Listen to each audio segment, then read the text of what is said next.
All right, Polaris RZR Turbo S. And if your tire does this, that right there is your wheel bearing. So let's go ahead and get that replaced. Take off the radius rods, 18 millimeter, top and bottom. All right, let's take this caliper out the way.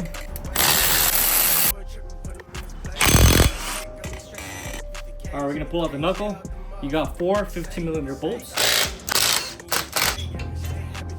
Let's go ahead and take out the C-clip holding in the bearing. All right, so when you take this out, the C-clip, that's what's holding it in, and you're gonna wanna bring it out this direction. Here's the bearing. We took off the snap ring on the outside. Once you get this bearing moving, you're free from there. I have these Can-Am wool spacers that I got just laying around. And as you can see,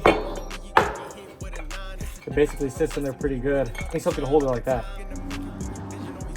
Just like that. So we're gonna take off all the grease and everything, all the residual right there, so we can get some brake cleaner. All right, so next thing we're gonna do is I ended up putting my new wool bearing. I put it in the fridge, so it's been sitting there for about 3 days.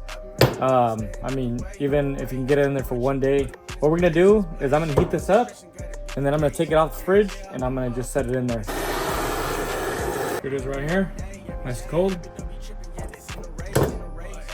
All right, get your new C-clip, and then let's go ahead and reinstall it. Also, wanted to let you know which one I use. So I used a 1 and 11/16 socket. That's the biggest one I have, and it worked pretty good. You have an old bearing laying around, you can whack it out with this too. Let's go ahead and start putting everything back together.